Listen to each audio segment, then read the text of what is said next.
በእግረኛ ሰራዊቱ ተስፋ የቆረጠው የአብይ አህመድ አገዛዝ ሰው አልባ አውሮፕላንን በመጠቀም በተመሳሳይ ሰዓት በተለያዩ ቦታዎች ላይ ጥቃት ለመፈጸም መዘጋጀቱ ተሰምቷል። የኢትዮ ጅቡቲ ባቡር ለ10,000 የኢሬቻ በዓል ተሳታፊዎች ነፃ የትራንስፖርት አገልግሎት እንደሚሰጥ አሳወቀ። ክሊዮፓትራ የሚል ስያሜ የተሰጠው የሞባይል ባንኪንግ ላይ ያነጣጠረ አዲስ የአንድሮይድ ቫይረስ መከሰቱ የሳይበር ደህንነት ስጋቶች ላይ የሚሰራው ክሊፌስ ቡድን አሳወቀ። የማዕድን አልሚዎችን የነዳጅ እጥረት ለመቅረፍ የሚያስችል አሰራር ሊዘረጋ ነው። በአቶ ጌታቸው ረዳ የሚመራውና ከህወሓት የተለየው ቡድን በዲፕሎማሲው ይሁን ሌላ ዘርፍ ከኢትዮጵያ መንግስት በላይ ችግር እየፈጠረብን ነው ሲሉም ዶክተር አብርሃም ተናገሩ። እስከ መጨረሻው ድረስ አብራችሁ ትቆዩ። እነዚህና ሌሎች ያልተሰሙ መረጃዎችን በዝርዝር እናስደምጣችኋለን። የሚዲያችን ተራሽነት እንዲበዛ ቪዲዮ ላይክ ቻናሉ ሰብስክራይብ እና ሼር እንዲሁም ኮሜንት መስጫ ሳጥን ድል ለአማራ ፋኖ የሚል አስተያየት እያስቀምጣችሁ አብራችሁን ሁኑ። እነሆ ወደ መረጃችን ገባን። በእግረኛ ሰራዊቱ ተስፋ የቆረጠው የአብይ አህመድ አገዛዝ ሰው አልባ አውሮፕላንን በመጠቀም በተመሳሳይ ሰዓት የተለያዩ ቦታዎች ላይ ጥቃት ለመፈጸም መዘጋጀቱ ተሰምቷል። ጥቃቱ ይፈጸማል የተባለው ጨለማን ተገን በማድረግ ሲሆን ጥቃት ይፈጸምባቸዋል የተባሉ አካባቢዎች ተለይተዋል ሲሉ የመረብ ሚዲያ ወታደራዊ ምንጮች ገልጸዋል። ጥቃቱ የሚፈጸመው የፋኖ ጦር ቤዝ ተብሎ በተለያዩ ቀጠናዎች የፋኖ አመራሮች በስፋት ይገኙባቸዋል በተባሉ ቦታዎች ላይ ነው። የመረብ ሚዲያ ወታደራዊ ምንጭ እንደገለጹት ጥቃቱ የሚፈጸመው በተመሳሳይ ሰዓት በተለያዩ ቦታዎች ላይ ነው ያሉ ሲሆን ለዚህም ሰው አልባ አውሮፕላኖች ተዘጋጅተዋል ብለዋል። ጥቃቱ የሚፈጸመው ጨለማን ተገን በማድረግ አጥቢያ ሌሊት ላይ ነው የሚሉት ምንጫችን ኦፕሬሽኑ የሚመራው አዲስ አበባ መገናኛ አካባቢ በሚገኝ የወታደራዊ ደህንነት ቢሮ ነው ሲሉ ለጣቢያችን ተናግረዋል። ጥቃቱ ዛሬ መስከረም 21 2018 ዓ.ም አጥቢያ ሌሊቱን ወይም በቀጣዮች ቀናት ሊፈጸም ይችላል ተብሏል። ስለሆነም ህዝቡ በቂ ጥንቃቄ እንዲያደርግ መልእክት ያስተላለፉት ምንጫችን በተለየ ፋኖ አመራሮችና አባላት ለጥቃት ከሚያጋልጡ እንቅስቃሴዎች እንዲቆጠቡ አሳስበዋል። የትግራይ ጊዜያዊ አስተዳደር ሐራ መሬት የተሰኘው የትግራይ ታጣቂ ኃይል አፋሩ በርሃሌ ወደ ትግራይ ሊገባ ሲል ከአፋር ህዝብ ጋር ተጋጅቷል ሲል ማምሻውን አስታውቋል። ጊዜያዊ አስተዳደሩ ቡድኑ በአፋር ህዝብ ላይ ተኩስ መክፈቱ በምንም አኳን ተቀባይነት የለውም በማለት አውግዟል። የትግራይ ችግር በትግራይ ተወላጆች ብቻ መፈታት አለበት የሚል እምነት እንዳለውም ጊዜያዊ አስተዳደሩ ገልጿል።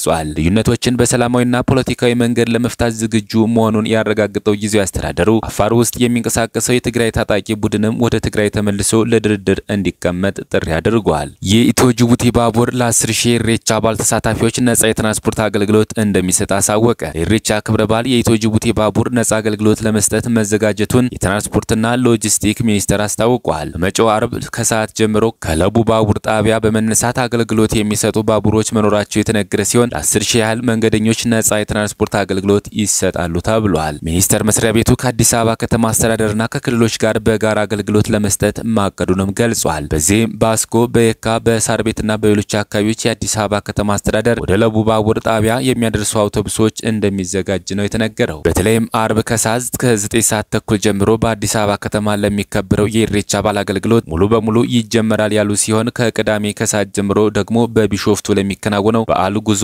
ባቡሮቹ ዝግጁ መሆናቸውን ተናግረዋል። ክሊዮፓትራ የሚል ስያሜ የተሰጠው የሞባይል ባንኪንግ ላይ ያነጣጠረ አዲስ የአንድሮይድ ቫይረስ መከሰቱን የሳይበር ደህንነት ስጋቶች ላይ የሚሰራው ክሊፌስ ቡድን አሳወቀ። የዚህ ቫይረስ መከሰት በሞባይል ባንኪንግ ስጋት እድገት ውስጥ ከፍተኛ የሚባል ለውጦች እየተከሰቱ መሆናቸውን ማሳያ ተደርጎ ተወስዷል። በክሊፌስ ቡድን አማካኝነት በነሐሴ ወር መጨረሻ የተለየው ይህ ቫይረስ አውሮፓ የፋይናንስ ተቋማት ላይ ባነጣጠሩ መጠነ ሰፊ ዘመቻዎች ውስጥ ጥቅም ላይ እንደዋሉ ተገልጿል። ክሊዮፓትራ የተራቀቀ የባንክ ትሮጃን ቫይረስ የመረጃ መንታፊዎች በርቀት ሆነው የተደበቀ ምናባዊ ኔትወርክ ስርዓትን በመጠቀም ለጥቃት ሰለባ የሆኑ መሳሪያዎችን መቆጣጠር የሚያስችላቸው መሆኑ ተነግሯል። ይህ አጥፊ ሶፍትዌር ከጋዱ ዓለም የማጭበርበር ሙከራዎች ጋር ቁርኝት የፈጠረ ሲሆን ለጥቃት ኢላማ የተደረጉ አካላት መሳሪያዎቻቸውን ቻርጅ ሲያደርጉ እንዲሁም ብዙም ክትትል አይደረግበትም ብለው በሚያስቡት ምሽት ላይ ጥቃቶች በጥንቃቄ እንደሚሰነዘሩ ታውቋል። የደህንነት ባለሙያዎች ቫይረሱ ለወደፊቱ የዘርፉ ስጋቶች ማሳያ ሆኖ ሊያገለግል እንደሚችል ያስጠነቀቁ ሲሆን ይህም የፋይናንስ ተቋማት ላይ ያለው የስጋት ደረጃ ከፍ እንደሚያደርገው ጠቁመዋል። የቫይረሱ መከሰት ለፋይናንሻል ተቋማትና ጸረ ማጭበርበር ቡድኖች ስታቲክ ትንታኔ በላይ የሆኑ ስራዎችን እንደሚጠበቅባቸው ያሳየና በመጠቀሚያ መሳሪያዎች ላይ የሚከሰቱ የባህሪ ለውጦች ላይ ክትትል ማድረግ እንዲሁም የስጋት ማሳወቂያ መፍትሄዎችን መተግበር ወሳኝ መሆኑ ተገልጿል። ከ60% በላይ ዜጎቿ በኃይል አቅርቦት የሚሰቃዩባት ሀገር ኢትዮጵያ ለኬንያ 83% የሚሆነውን የኤሌክትሪክ ኃይል በማቅረብ ቀዳሚ የኃይል ምንጭ መሆኗ ተገለጸ። ይህም ሀገሪቱ በአመት $10 ሚሊዮን እንድትቆጥብ እንዳስቻላትና ከኃይል መቆራረጥ እንደታደጋት ተገልጿል። ኬንያ ባሳለፍነው ዓመት ሰኔ ወር ድረስ አጠቃላይ ካስገባቸው የኤሌክትሪክ ኃይል ውስጥ ኢትዮጵያ 83 በመቶ የሚሆነውን በማቅረብ ቀዳሚ ኃይል ምንጭ መሆኗ ተገለጸ። በዚህም በቀጠናው የኃይል ደህንነት የኢትዮጵያ ሚና እያደገ ነው ተብሏል። የኬንያው ካፒታል ኤፍኤም እንደዘገበው በተጠቀሰው ጊዜ ውስጥ ኢትዮጵያ 1274.42 ጊጋዋት ሰዓት የኤሌክትሪክ ኃይል ለኬንያ ስታቀርብ ዩጋንዳ 225.64 ጊጋዋት ሰዓትና ታንዛኒያ 33.79 ጊጋዋት ሰዓት አቅርበዋል። በዚህም ለኬንያ ኃይል የኢትዮጵያ አስተዋጽኦ ከሌሎች በእጅጉ የላቀ መሆኑን ዘገባው አመላክቷል። አጠቃላይ ኬንያ ከጎረቤቶቿ የምታስገባው ኤሌክትሪክ ኃይል ካለፈው ዓመት ጋር ሲነጻጸር በ27.8 በመቶ ከፍ ብሏል የተባለ ሲሆን ይህም የሆነው በዋነኝነት በኢትዮጵያና በኬንያ መካከል በተዘረጋው የኃይል አቅርቦት ፕሮግራም አማካኝነት መሆኑ ተጠቁሟል። አሜሪካ የኢትዮጵያ መንግስት በቢሾፍቱ አቅራቢያ ለሚገነባው አዲስ ግዙፍ አውሮፕላን ማረፊያ የገንዘብ ድጋፍ እንደምታደርግ የፕሬዝዳንት ትራምፕ የአፍሪካ ጉዳዮች ከፍተኛ አማካሪ ማሳድ ብሎስ ሰሞኑን በኒውዮርክ በሰጡት መግለጫ አስታውቀዋል። ብሎስ የአሜሪካ ዓለም አቀፍ የልማትና የፋይናንስ ተቋማት ለፕሮጀክቱ ድጋፍ እንደሚያደርጉም ተናግረዋል። በቅርቡ በኢትዮጵያ ጉብኝት ባደረጉበት ወቅት በዚሁ ድጋፍ ዙሪያ ከባለስልጣናት ጋር እንደተነጋገሩ ብሎስ ገልጸዋል። ኢትዮጵያ የውጭ ባንኮች በባንክ ዘርፍ እንዲሰማሩ በፈቀደች ማግስት በርካታ የውጭ ባንኮች ከአፍሪካ ለቀው እየወጡ ወይም ኢንቨስትመንታቸውን በከፍተኛ ደረጃ እየቀነሱ እንደሆነ የዓለም ሀገራት ዕዳ የመክፈል አቅም የሚላከውን ዓለም አቀፍ ሙዲስ ኩባንያ ሰሞኑን ባወጣው አንድ ጥናት ተገልጿል። ለውጭ ባንኮች መውጣት ጥናቱ ከጠቀሳቸው ምክንያቶች መካከል የትርፍ መቀነስ፣ የኢንቨስትመንት ወጪ መናር፣ የሞባይልና የዲጂታል ገንዘብ መገበያያ ዘዴዎች መበራከት፣ የበርካታ ሀገራት የገንዘብ ዋጋ መቀነስና ፖለቲካዊ አለመረጋጋት ይገኙበታል። ከአውሮፓውያኑ 2019 ጀምሮ በትንሹ 7 ትላልቅ የውጭ ባንኮች ከአፍሪካ ጠቅልለው መውጣት ወይም ኢንቨስትመንታቸውን መቀነስ እንደጀመሩ ጥናቱ አመላክቷል። ከአፍሪካ ከወጡት መካከል የብሪታንያዎቹ ስታንዳርድ ቻርተርድ ባንክ እና በርክሌይ ይገኙበታል። የማዕድን አልሚዎች የነዳጅ እጥረት ለመቅረፍ የሚያስችል አሰራር ሊዘረጋ ነው። ማዕድን አልሚዎች ያለባቸውን የነዳጅ እጥረት ለመቅረፍ በቀጥታ ነዳጅ እንዲያገኙ ለማድረግ እየተሰራ እንደሚገኝ ማዕድን ሚኒስቴር አስታወቀ። ጉዳዩ በተለይ ልዩ አነስተኛ ማዕድን አልሚዎችን የሚመለከት መሆኑም ተነግሯል። የማዕድን ሚኒስቴር ዴታ አቶ ሚሊዮን ማቴዎስ ለአዲስ ዘመን ጋዜጣ እንዳስታወቁት 2017 በጀት ዓመት ከፍተኛ የማዕድን ምርት የተገኘው ከልዩ አነስተኛ ማዕድን አልሚዎች ነው። ይህንን ለማበረታታት በተያያዘው ዓመት አልሚዎች ያለባቸውን የነዳጅ እጥረት ለመቅረፍ አሰራር ይዘረጋል ብለዋል። አሰራሩ አምራቾች በቀጥታ ነዳጅ እንዲያገኙ የሚያስችል እንደሚሆን ገልጸዋል። ለዚህም ከሚመለከታቸው አካላት ጋር እየተሰራ እንደሚገኝ ጠቁመው በውጤቱ በከፍተኛ የውጭ ምንዛሬ የሚገቡ ማዕድናት በሀገር ውስጥ መተካትና የውጭ ምንዛሬ ማዳን እንደሚቻል አመላክተዋል።